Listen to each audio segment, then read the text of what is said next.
Ooh, this world is mighty cruel,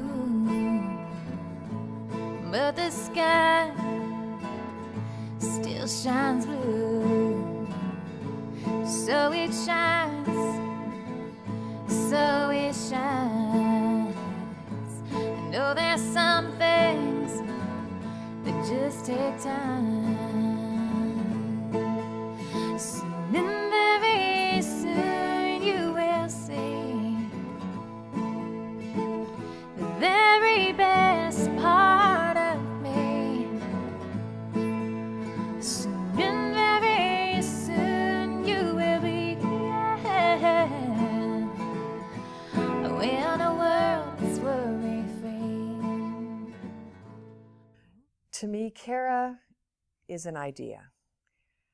Starting about 14 years ago, the community of pediatric rheumatologists came together and said, we need to do better. We need to do better for our patients. We need to figure out how to treat them better, care for them better, improve their access to specialists. And we need to do better for our colleagues. Pediatric rheumatology is a scarce resource in the United States. In fact, we probably only, even now, have access to maybe 50% of our patients. There are 10 states without pediatric rheumatologists. Now, through the idea of CARA becoming reality and having a robust platform for organizing and performing research, answering questions that are meaningful to patients, to people who take care of these patients, and to families, has led to an amazing, successful endeavor where all of us, virtually every pediatric rheumatologist in the United States and Canada, get together by phone, in person, and with families, with patients, with our advocates, and our sponsors to plan the future and understand how to take care of kids. So our best estimate in the United States is about 300,000 children. So it's about between 200 to 300 per 100,000 children are affected. And this makes it one of the more common chronic illnesses of childhood. One of the early goals of CARA was to change the way children with rheumatic diseases were cared for through research. By having it publicized and understood what the best ways of treating patients were with these conditions, we could elevate the standard of care, even in states where there are no pediatric rheumatologists, by actually studying the natural history and course of the illness. Part of this requires that you have broad access for every child with a rheumatic disease to be involved in some sort of study. So at the very foundation of that is a registry. So if every child has access to being in a registry, so we can learn from every patient, that actually enables then the more focused looks at certain subsets of patients, certain treatments, et cetera, that are all built, layered on top of the CARA registry. We now have the technology, the informatics technology and talent to put this together where, 10 years ago, we would never even be able to conceive of having a common platform that we could build all this stuff on. So the CARA registry is the first step to really getting everyone involved in research, having that sort of patient-centered research, family-centered research, where we're looking at problems that are meaningful, that matter to patients and families, and that and therefore will actually improve the care for everybody, but also lead us to answering those big, hairy questions about what causes these diseases and what can we really do. So the CARA registry is a vehicle to accomplish, our long-term grand vision. Awareness awareness of everyone. So in our connected world now,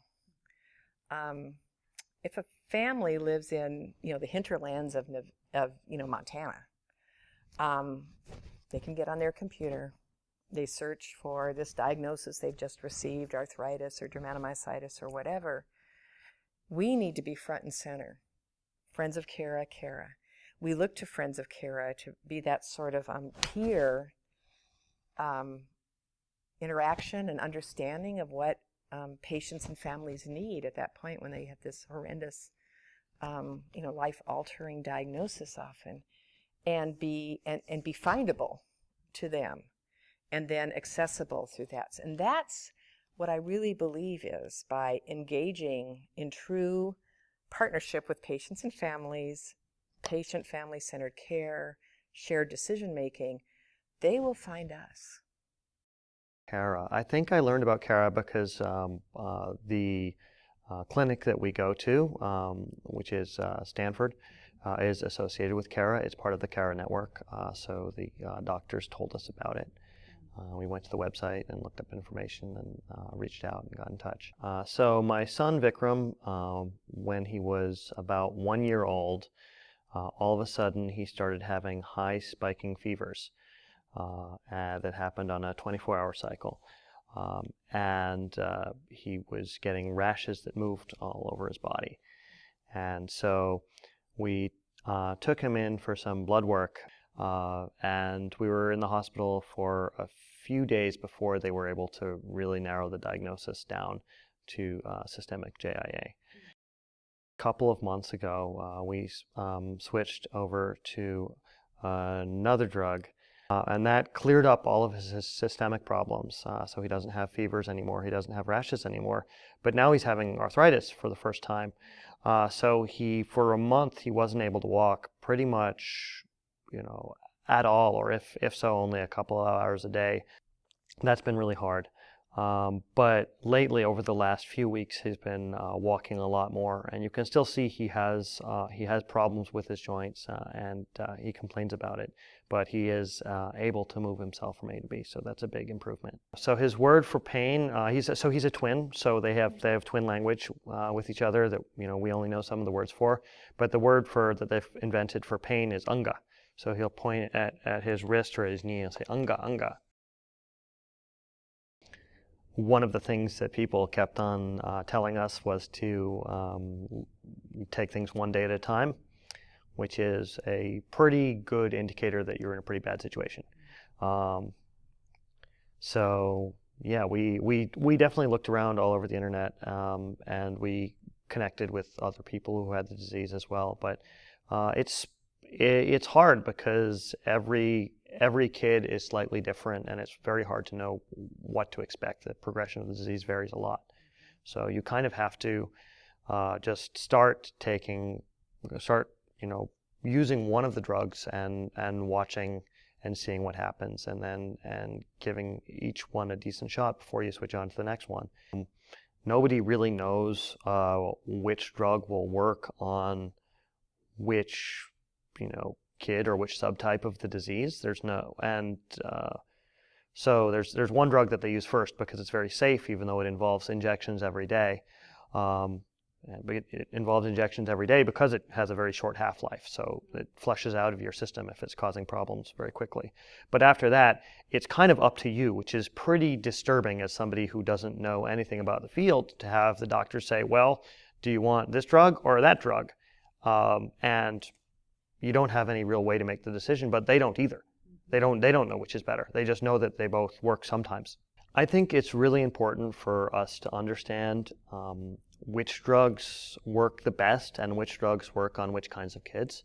And that's a lot of the research that's going on right now, is to really gather that data, to gather blood samples and the clinical data of what treatments children are getting, so that they can do the analysis and make more informed recommendations about what kind of treatment to give. And that could really change what the experience of having the disease is like for these really young kids. For the 3 years of the grant period, we've been able to enroll over 9,000 patients, which makes it the largest pediatric rheumatic disease registry in the world.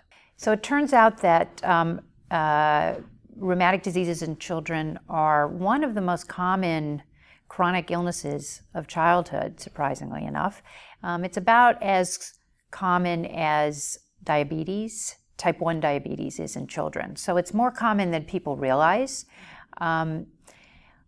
However, it's a group of diseases, and so sometimes I think that sort of distracts people. We tend to lump them together a little bit more because many of them are treated with similar medications. And when they're left on their own, they become very rare diseases. But if they're seen in a larger group, then it turns out that they're one of the more common chronic illnesses of childhood. I remember before the current groups of medications were available, and it was a totally different picture. Kids had more disability, they were more compromised by their illness, and the disease really dictated much of what they could do and what they couldn't do. And now there are far fewer limitations. You know, the kids that I take care of, they're playing hockey and they're running track and going to college and, you know, doing all the stuff that we want our children to be doing. So I am so excited about how this idea has taken hold, and all the young investigators and young pediatric rheumatologists are coming forward and leading and are just in some ways technologically, and even their medical knowledge and their people skills are amazing. And so I feel like the legacy of Cara, the sustainability, it's just going to continue to grow and in 10 years may be completely unrecognizable. We have international opportunities and partners we can pursue. We can, with the support and the direction, in pediatric rheumatology, we've always been very patient and family centered. But now the rest of the world is becoming that way and making it possible for us to get funds to even help us achieve that patient and family-centered approach. Patient-reported outcomes, research that's important to them, to families and patients, instead of us deciding what we think is important. And we're pretty aligned, but you know, the more heads together and the diversity of thought will definitely make the outcome much richer and better. So we're at a time where we can take advantage of all these opportunities. Very exciting. Still, the kids are still having pain. They're still having disability. We don't know what causes the disease often, so we don't really know how to cure it. We know how to treat it much better. So our next, you know, era in Cara and in pediatric rheumatology should be to go from really good treatment, good remissions, and keeping them in remissions, to actually working backwards to figure out what causes it so that we can actually prevent it from either happening or certainly take care of it as soon as we make the diagnosis. I'd love to be put out of business.